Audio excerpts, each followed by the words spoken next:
What a matchup for the middleweight title. Fun card, and obviously the main event is the fight that people have been waiting for a long time.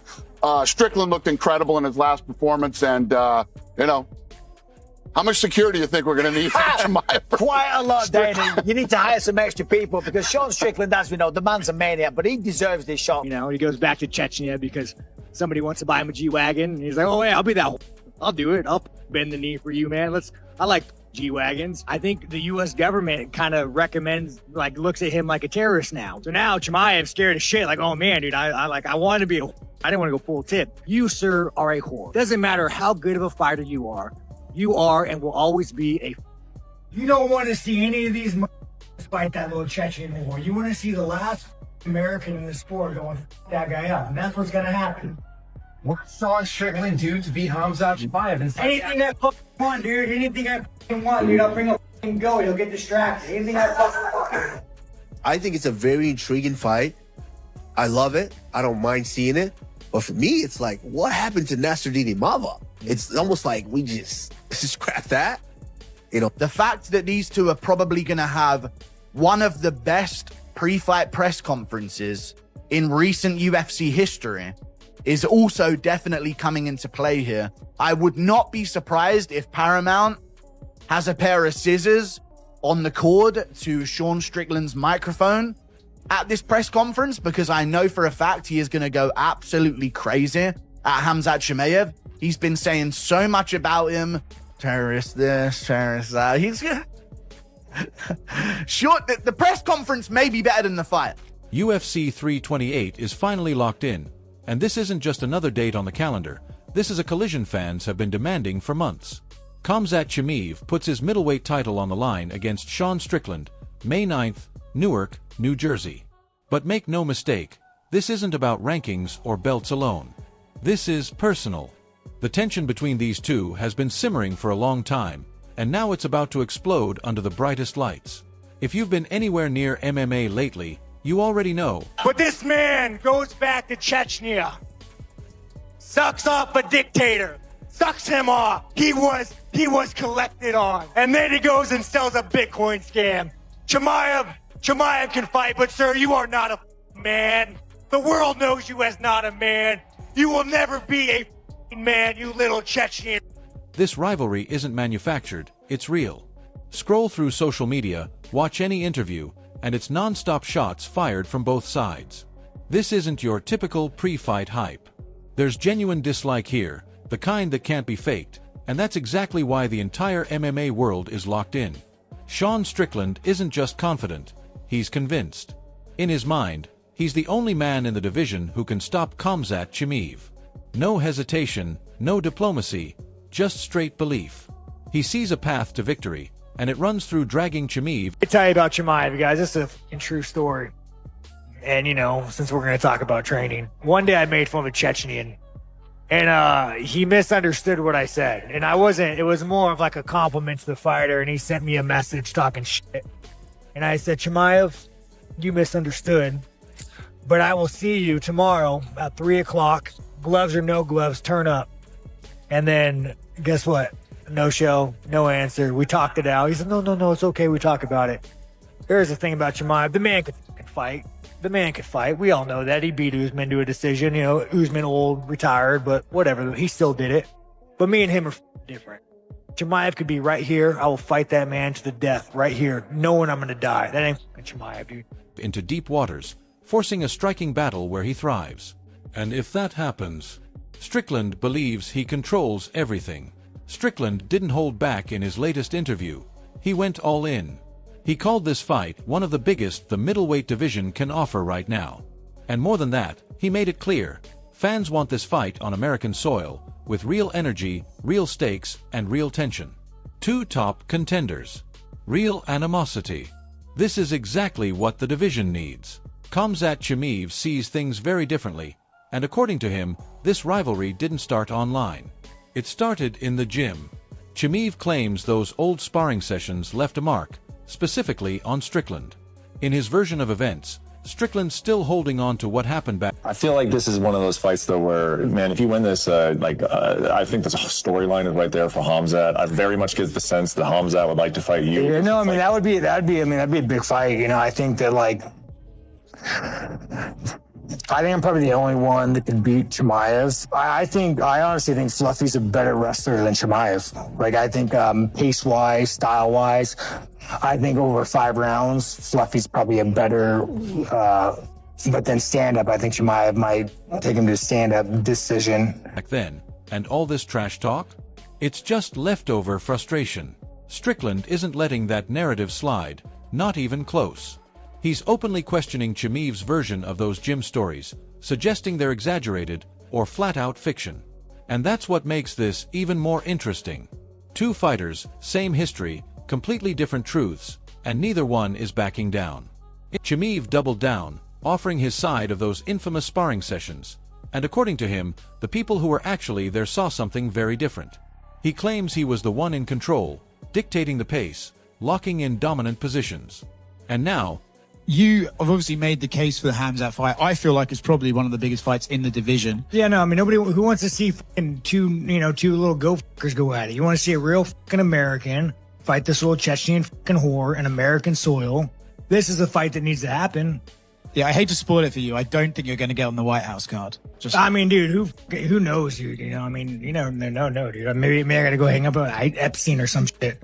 I guarantee, dude, that Chimaev would go to a fucking island. That motherfucker's going all day long, that dirty little fucker. Those unresolved gym battles are fueling something much bigger, a fight that's been building long before it was announced. Michael Bisping weighed in on the matchup, and his take might surprise some fans. He believes Sean Strickland has earned this title shot.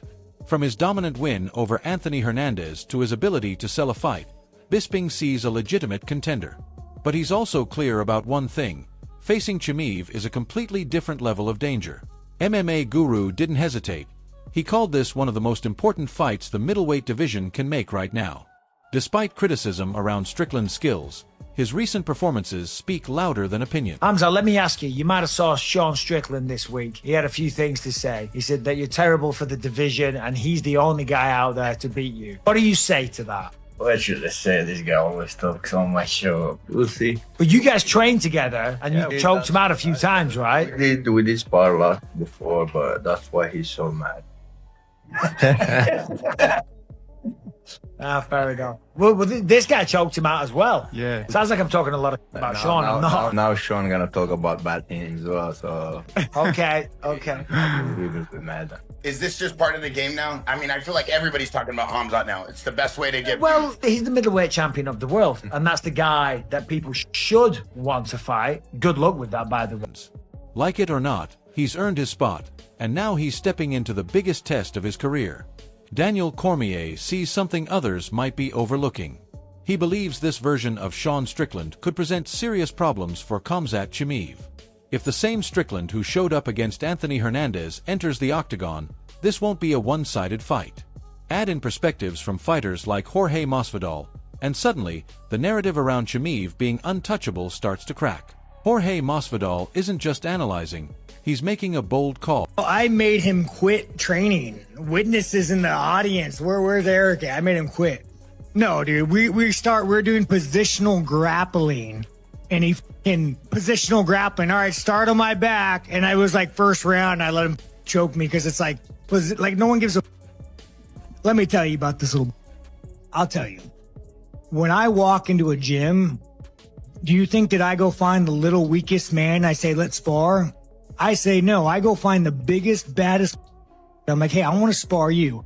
Every time Chimaev would walk in the gym, he would pick the smallest, lowest level pro and say, but he looks like my opponent. You're beating the fuck out of this. And this is a true story. You guys could back me up, my team.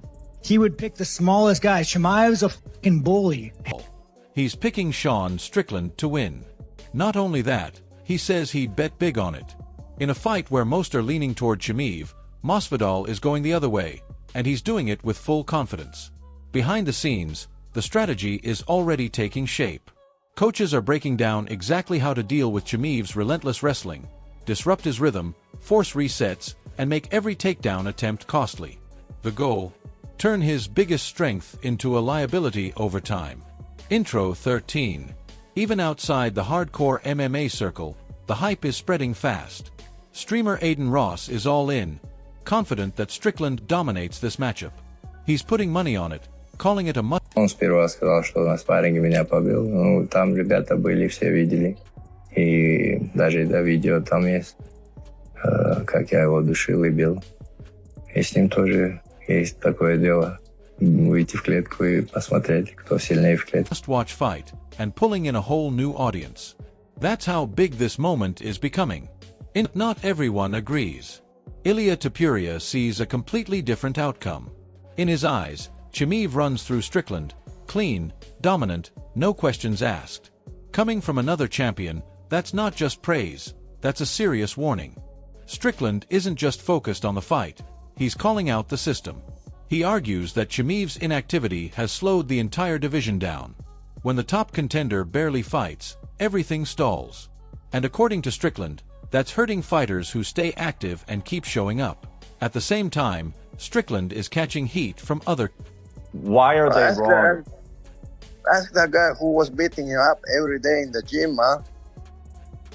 So, how many times I submit that guy? How many times I beat him up? He went to his coach, man. He went to his coach. Please tell the guy, man, go easy, go easy. And the guy going with this different, he said, like, I went crazy with this guys who was going 166 or this shit, man. He's lying, man. He's lying. He trying to, like, he say, I'm man, I'm this, I'm that. I'm against the game. He's trying to be some macho, man. You're not macho, man. When I punched you hard, you went to your coach and said, please tell the guy, go easy, easy. Oh, fuck off, man. What are you talking about? I beat you up. Was running from me. I've been in his home, man. I've been in his gym. Nobody never comes to my gym and trying to beat me up, you know. Contenders. Nasruddin Imavov is accusing him of ducking a rematch, and he's not being subtle about it. He claims Strickland would rather face Chimaev than deal with him again. That's a serious accusation, and it adds even more tension to an already chaotic division. For Imavov, this isn't just business, it's personal.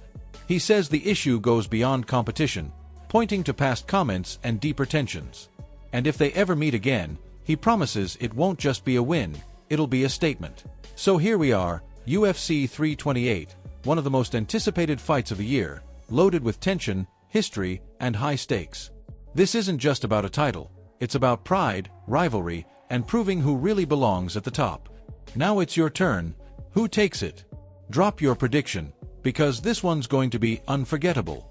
UFC 328 is finally locked in, and this isn't just another day. Khamzat Chimaev taking on for the middleweight title, Sean Strickland. That is correct. Sean needs no nickname. He gets called lots of names by a lot of people because he's a controversial guy. But I tell you what, the way that he beat Alexander Fluffy Hernandez, the way that he put a beat down on him respectfully to Fluffy, the way that he finished him with that knee to the midsection, and then to be honest, how he handled himself on the microphone, right? Fluffy's the definition of a man. He deserves this shot. Of course, he lost the belt to Dricus du Plessis.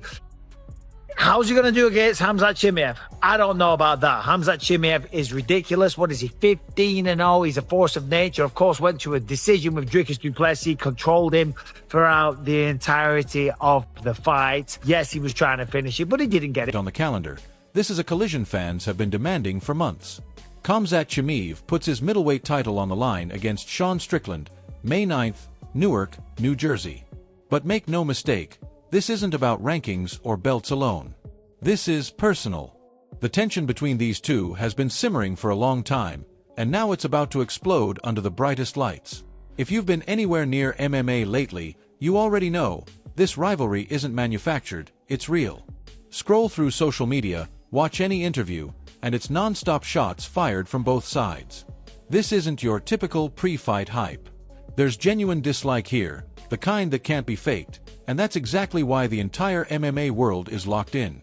CNN just dropped a bombshell, and it's got the boxing world buzzing. The biggest matchup, Khamzat Chimaev versus Sean Strickland. Sean Strickland was asking for it after his win against Anthony Hernandez. Poor Nasruddin Imavov. No one cares, buddy. It is bad for Nasruddin Imavov because he is very deserving, but I guess they are taking into consideration the fact that Sean Strickland has a win over Nasty Namavov. You know, a lot of people were trashing Sean Strickland about his fighting ability before the Anthony Hernandez fight, including Nasruddin Namavov as well. He was trashing Strickland, saying this guy's complete trash, this guy's garbage. And I even put a tweet out saying, this guy beat you on a week's notice. You know, Strickland has some solid wins, and they're definitely coming into play here. Mayweather, the guy who built an empire on flashing millions and calling himself untouchable, is reportedly on the verge of bankruptcy. But here's the part that hits different. It's not because he's flat broke. Sources say he's buried under crushing IRS debts and eyeing a filing just to dodge those massive tax bills and the legal storm closing in. A lot of people are calling it a calculated move, a way to slip out of financial responsibility while still rocking that flashy image. If it's true, this could be the biggest fall yet for Money Mayweather, the undefeated legend now scrambling to outrun his own debts. What really stands out here is the scale of it. Floyd Mayweather is filing for bankruptcy with debts pushing close to $1 million. After retiring, he jumped back into exhibition fights purely to keep the cash flowing. Take that Logan Paul bout. He walked away with a cool $100 million, and he never once pretended it was about legacy or real competition. He flat out called it a fake fight, said nobody else could pull that kind of money at his age for something with no judges, no winner, and zero stakes. To him it was straight business, a legalized bank robbery, and he laughed all the way to the bank. While most fighters hang up the gloves for good, Mayweather climbed back in the ring, not for glory, but for the paycheck, and still cashed out huge. Now Logan Paul is coming forward with some serious accusations, claiming Floyd Mayweather is flat broke and desperate for cash. He says Mayweather still hasn't paid him for their 2021 exhibition fight, even though the event raked in massive profits. Logan waited over a year, got radio silence, and finally had to Chimaev, to me, though he looked great in that DDP fight, I don't think he's all that good, man. I'll be honest with you. Really? Nah, I just know it. Really? I don't think so, man. I mean, look at the Usman fight. Usman was a 170-pounder. Took the fight in 11 days' notice. I thought Chimaev lost that fight. What? He won the first round. Look at the tape. He won the first round, lost the second and third, didn't get more takedowns. Got stuffed up and got punched in the face more. So I definitely thought Usman won. That's a 170-pounder that's coming off the couch. Literally, he's not training. File a lawsuit to get what he's owed. He's also saying that even during the fight itself, Floyd already showed signs he was in financial trouble and cared more about quick money than keeping his word. The lawsuit is blowing up online, with fans and critics asking the same question. How does the guy famous for being filthy rich suddenly can't pay a straightforward bill? Logan's claims are only adding fuel to the fire that Mayweather's empire might be crumbling behind the scenes. It's not just the IRS breathing down his neck. Floyd Mayweather reportedly owes money all over town, to jewelers, fighters, and plenty of others who say he never paid up. Luxury watchmakers have sued him over unpaid bills, and both Deji and Logan Paul claim he still owes them from those exhibition fights. Logan in particular has been vocal about, You know, now I know he went up to 185 and did some big things, but I don't think he beats Strickland. I don't think so. What? That is a wild take. I'll bet. Yo, that's a wild take. I'm dumping the house on Strickland on that one. That's a wild take. I'm gonna put really? like 100 bands, and I don't even think Chimaev fights him because they've trained a lot. This is a wild take. You'll see my I'm fucking prize picks. I put up 100 bands of my own money. I'm gonna go whap. That's how confident I am. Strickland beats him. Dude, that would be huge for his legacy if he beats a guy like Khamzat. He beats him. Holy shit! Really? It's a bad style for him. I've seen Sean go with good wrestlers over at American Top Team. Guys that wrestled their whole lives, All-Americans, national champions. And dude, this guy can wrestle defensively. Now, he never uses his wrestling in a fight, Strickland. But if you try to wrestle with him, you quickly find out this guy could wrestle back into me. And that costs a lot of energy. And Chimaev doesn't have the best gas tank. not getting fully paid for their 2021 matchup. There are even wild reports that he was once detained in Dubai over debts to some very wealthy individuals. All of this paints a picture that clashes hard with the billionaire lifestyle he keeps posting online. Now he's allegedly turning to bankruptcy to dodge certain payments. The flashy image is still there, but the growing pile of lawsuits and unpaid claims suggests the mask is starting to slip. Floyd Mayweather has landed in the same messy spot as a lot of other big-name stars, think Lil Uzi, where reckless behavior and massive wealth made him feel invincible. That mindset led him to ignore bills, skip payments, and blow off deals. Eventually, it all caught up. Lawsuits started stacking up, unpaid jewelers, fighters like Logan Paul and Deji saying they're still owed money. Instead of fixing it, he doubled down on the lavish lifestyle, posting stacks and flexing wealth while the legal... Like, what are the aspects? Because it's kind of cool to get a chance to potentially be the first ones to beat Khamzat, especially when he's so dominant. Yeah, all of the above. I mean, we're going to have our work cut out for us, so we know that. But you know, really, like if we can shut some of that stuff down and make him doubt on any of these routes that he's on, especially when it comes to the ground game, he's very systematic. If we can disrupt some of those the kind of the chain wrestling that he puts together and make him restart and put some doubt in his mind, I think that's where we have to be successful. And not only that, is when you defend those takedowns and if and when you defend them, making them pay for it, not, you know, telling them like, hey, if you're going to come in here, you're going to have to pay a price for that. So there's a lot of things I think that we can apply, and especially with our ideologies here at Extreme Couture and the way that we do our practices, I think it would make for a great fight. Problems quietly drained him. For a while, he acted like he was untouchable. Turns out that attitude only works until the debts and court cases start threatening everything he built. In the latest twist, Floyd Mayweather is now being accused in a lawsuit tied to Tiger Woods of straight-up stealing expensive jewelry, a claim that's sending shockwaves and raising even more red flags about his shaky finances. The story is getting worldwide attention and forcing people to ask how someone who once looked bulletproof could be this deep in trouble. It fits the growing pattern: unpaid debts, mismanaged money, and now allegations of theft just to keep up an image he might no longer be able to afford. This isn't just one bad headline. It's starting to look like a full-blown crisis of credibility for the man who built his brand. So, I'm going to just tell you guys this right now. If Sean fights Khamzat,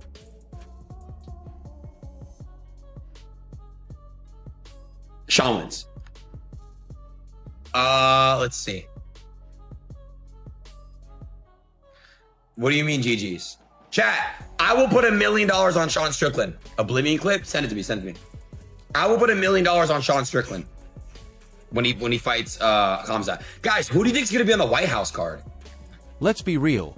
Just because someone posts stacks of cash and luxury toys on social media doesn't mean they're actually wealthy. Floyd Mayweather's online persona is all about that flashy, untouchable lifestyle, but behind the scenes the picture looks very different. Reports show his debts were piling up fast: unpaid loans to private lenders, missed payments to business partners, and serious trouble in Dubai where he allegedly borrowed millions and never paid it back. He reportedly defaulted on high-end purchases, luxury travel, and hotel bills too. As the extravagant lifestyle started cracking, people began wondering how much of that wealth was ever real. Keeping up appearances while the debts mounted shows just how dangerous it is to live beyond your means when the whole world is watching. Good fight. Who do you think if him and Strickland fight, who do you think wins? I think Sean wins. Yeah, you think so? Yeah, I do. I want him to. Really? You want him? Well, Khamzat called me a bullshit gay, bro. Bullshit gay? He called me a gay, bullshit gay. Why? So his manager's manager, like a manager of his friend was like, yo, I was like, I want to do a stream. He was like, yo, you got to pay me like $1 million. I don't pay anyone money to get on streams. And then Khamzat was just like bullshit gay. So Floyd Mayweather stepped in it again after bragging that he bought a $42 million skyscraper, until real estate experts and public records proved the whole story was bogus. It's not the first time he's exaggerated his wealth, and it probably won't be the last. This looks like another desperate attempt to prop up the image of a millionaire playboy when the facts refuse to cooperate. The more he pushes that dominant, money is no object persona, the more the cracks show. No matter how many luxury posts he drops, the truth keeps leaking out. That skyscraper claim was just the latest reminder that flashy claims can only hide reality for so long. He used to be the ultimate self-made success story. Now it looks like he's surviving on borrowed time and empty boasts. His boxing legacy is still legendary, but outside the ring Floyd Mayweather is drowning in growing financial chaos.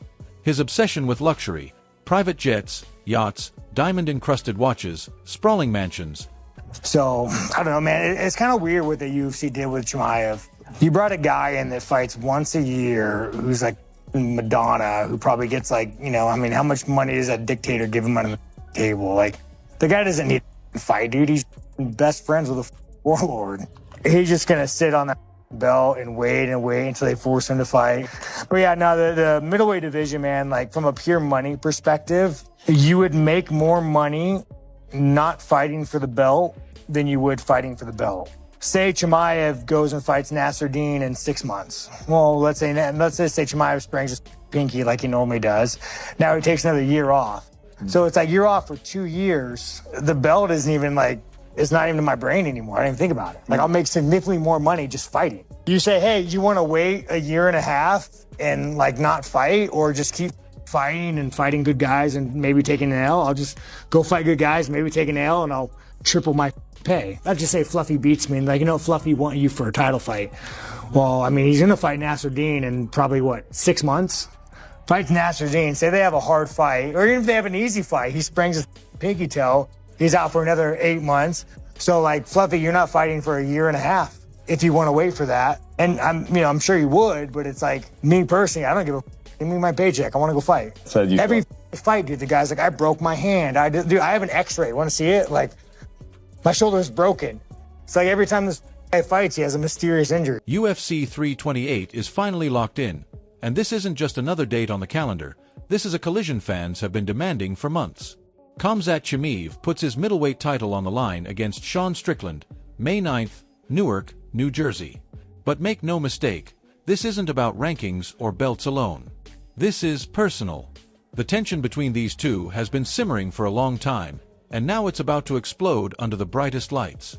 If you've been anywhere near MMA lately, you already know, this rivalry isn't manufactured, it's real. Scroll through social media, watch any interview, and it's non-stop shots fired from both sides. This isn't your typical pre-fight hype. There's genuine dislike here, the kind that can't be faked, and that's exactly why the entire MMA world is locked in. Sean Strickland isn't just confident, he's convinced. In his mind, he's the only man in the division who can stop Khamzat Chimaev. No hesitation, no diplomacy, just straight belief. He sees a path to victory, and it runs through dragging Chimaev into deep waters, forcing a striking battle where he thrives. And if that happens, Strickland believes he controls everything. Strickland didn't hold back in his latest interview. He went all in. He called this fight one of the biggest the middleweight division can offer right now. And more than that, he made it clear, fans want this fight on American soil, with real energy. There's a tweet, an interesting tweet that came out from your pal, Mr. Nasruddin Imavov. He says, "My dream, bring me the clown for the crown." Listen, dude, I've moved past you. You know, I beat you. Relax. Either you get the belt or I get the belt. Once you get the belt, I'll take it from you. Once I get the belt, you'll lose. Real stakes and real tension. Two top contenders. Real animosity. This is exactly what the division needs. Khamzat Chimaev sees things very differently, and according to him, this rivalry didn't start online. It started in the gym. Chimaev claims those old sparring sessions left a mark, specifically on Strickland. In his version of events, Strickland's still holding on to what happened back then, and all this trash talk? It's just leftover frustration. Strickland isn't letting that narrative slide, not even close. He's openly questioning Chimaev's version of those gym stories, suggesting they're exaggerated or flat-out fiction. And that's what makes this even more interesting. Two fighters, same history, completely different truths, and neither one is backing down. Chimaev doubled down, offering his side of those infamous sparring sessions. The UFC called you right now, and they said, who do you want? I'll let you pick. It's Khamzat for the chance to hand that man his first loss and try to win the belt from him, or is it Sean Strickland? Because I just hate this guy. Of course, if I hear you, Khamzat is a big challenge, you know, and he knows and we know and the UFC knows that I'm able to go to this fight and I'm willing to go to this fight, whatever happens, because what I said since a lot of time, it's not right now, is the only thing I'm focusing on is the belt, not the owner of the belt. And that's not since Khamzat gets this belt that I said that, but I said that way before, because that's the only thing that matters at the end of the day is the belt around my waist. if the UFC call me tomorrow, with the hate I have in my heart, of course it will be Sean Strickland, you know, and then I can fight Khamzat or whatever. But what I have in my heart right now is to erase this defeat, this loss I had a few years ago. And according to him, the people who were actually there saw something very different. He claims he was the one in control, dictating the pace, locking in dominant positions. And now, those unresolved gym battles are fueling something much bigger, a fight that's been building long before it was announced. Michael Bisping weighed in on the matchup, and his take might surprise some fans. He believes Sean Strickland has earned this title shot. From his dominant win over Anthony Hernandez to his ability to sell a fight, Bisping sees a legitimate contender. But he's also clear about one thing: facing Chimaev is a completely different level of danger. MMA guru didn't hesitate. He called this one of the most important fights the middleweight division can make right now. Despite criticism around Strickland's skills, his recent performances speak louder than opinions. Like it or not, he's earned his spot,